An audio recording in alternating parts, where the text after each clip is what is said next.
How you doing, guys? Doing well. How are you? Are we all students here right now? Some of us. Yes. Who's not? Who is? Student. Yeah. Not. Definitely not. Always learning. That's always right. learning. That's right. Yeah, Freshman year. There I'm you go. Matt, you're coming back to Indiana for the second year now. Indiana, not a typical program where you guys would normally be doing this, but things have changed in Bloomington. Yeah, nothing's typical about what this program's done the past 2 years. So it's awesome to be here. To me, this is one of those stories that, I kind of liken it to like Gonzaga. These guys are probably too young, some of these guys, but, when I was young, that was a Cinderella story team in the tournament. Now it's built up to be one of the top programs where you expect them to win, right? And I think that's what Curt Cignetti's doing. That's what, this university's trying to build. And I think with building off of what they did last year, it was going to be hard to, take those next steps. It's always the hardest thing to do is that following it up. But they've done it so far, and it's pretty remarkable to think what they've been able to build over the past 2 years. What do you see from them in terms of the elite quarterback, the consistent elite quarterback play year after year after year, and obviously here? Well, I'd say it starts off by I think Curt Cignetti being able to identify what he's looking at in a quarterback, and I think those traits in particular, you go back to Curtis Rourke, you look at Fernando this year, they're both really accurate passers. If they have a clean pocket, they'll eat you alive. I think the other thing I see from them is, allowing them to not only kind of handle things in the line of scrimmage, but not putting like too much on their plate as well, allowing them to be out there and kind of play free. But even going back to those JMU days, all those players end up being, conference players of the year. So he's been able to identify, the traits that he's looking for out of his quarterback to be the right fit for his, situation, circumstance. And I liken it to like some NFL quarterbacks you see, right? Guys like Sam Darnold's playing really well at Seattle. Didn't work out in the first few stops. Baker Mayfield finds his way to Tampa. Now he's playing as one of the best in the league right now. So situation, circumstance, and fit is so big for quarterbacks. And I think it's a two-way street in college football right now, the transfer portal. Coaches being able to identify who those guys are, but also the players seeing that, like, hey, that's a program I know if I go to, he can maximize my traits and abilities, and that's what Mendoza's doing this year. When you watch Fernando on film, what really pops to you? He's decisive with the football. The best coach teams, the easiest way to be able to see how they execute at such a high level, is when they're working through the progressions, they're making the reads, they're decisive. There's no hesitation. You don't see him kind of double clutching the ball. You don't see him with his feet look a little bit, kind of hesitant or a little happy in the pocket, as they would say. That's all because of their preparation, obviously the way they're taught, how they're trained, but it's them feeling confident in the plan and then playing decisively in that manner. So that's what I see from him is he knows where he's going with the football. He's delivering an accurate, throw that's going to be a run after catch, and that's a huge piece, I think, of why they've been so successful. And what you're saying is exactly what Cignetti said he needed to work on in the spring. Are you surprised that a quarterback can become that prolific at something that fast? Nothing surprised me anymore with these young guys, man. Like, they're so good coming in as far as mechanically.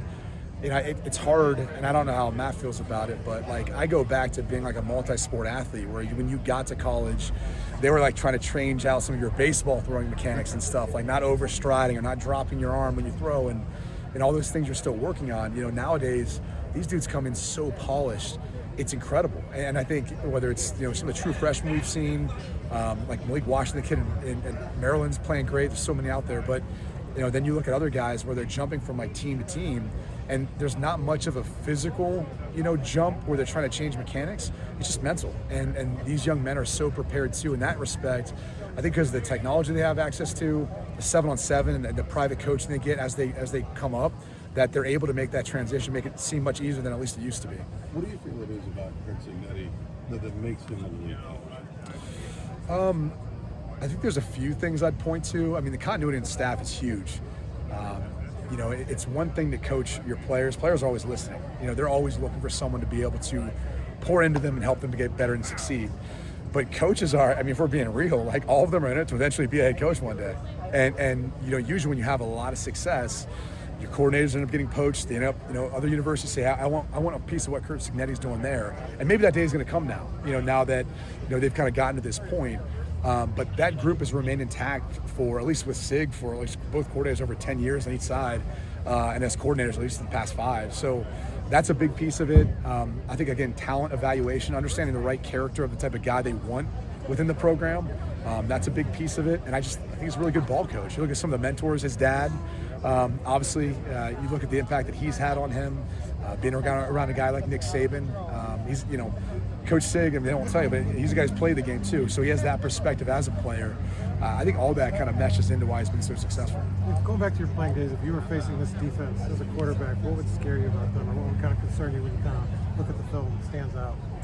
What would concern me is there's probably some matchups up front where you're concerned with your protection.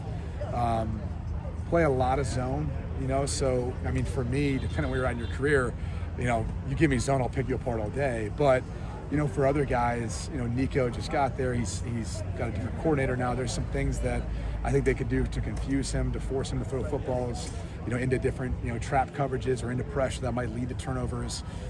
So those are some of the things you're always concerned about anytime you see a team that likes to play a lot of zone.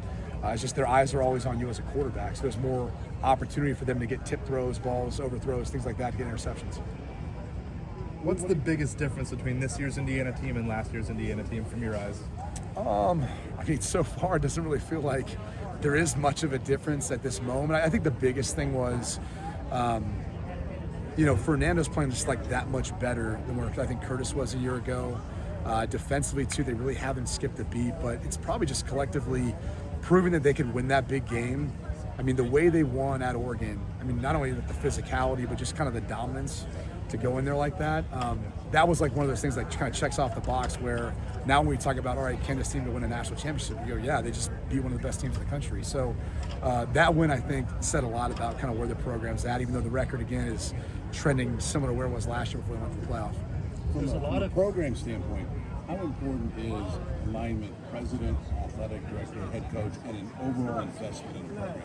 Yeah, let's just look at it and call it what it is. These programs are becoming professional teams. So it's no different than the NFL when you have an owner, for example, that isn't in alignment with the general manager and the head coach aren't on the same page. You feel that dysfunction, and it's eventually going to work its way down to the players, and it becomes a disaster, especially when adversity hits, because adversity is going to hit at some point. So in today's age of college football, it's crucial.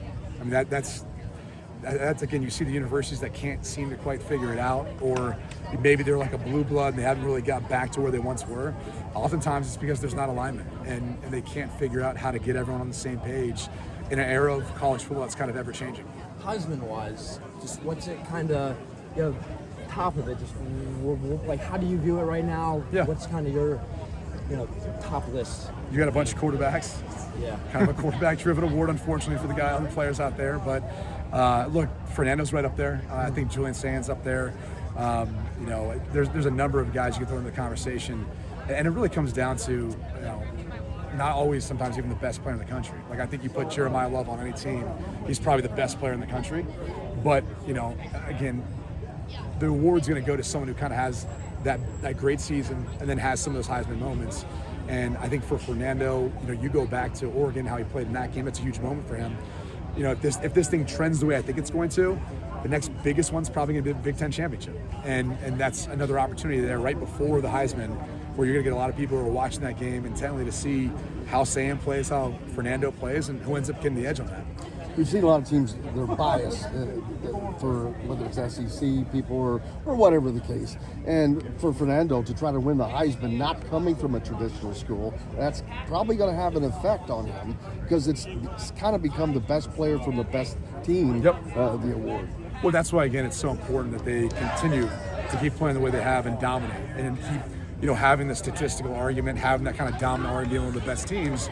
But then when it comes down to that next big game, making sure that you're playing your best football, in that matchup. And that's the only way you can do it, is you've got to just kind of convince everyone and leave no doubt. And it's hard to do, to your point. I mean, look, I played. I know how it was. People would think they give you benefit of the doubt at Notre Dame. And meanwhile, you got the entire SEC voting against you. Like, no one wants to see a dude from Notre Dame win it. So, trust me, there's only love from the fan base. The rest are all the voters want to vote for someone else. So, I understand the position he's in. He's got his work cut out for him. But if he plays the way he's capable of, and they end up winning out, win the Big Ten, he's going to be there in New York. Won't be shocked if he's hosting up the trophy. All right, guys, we've got to wrap.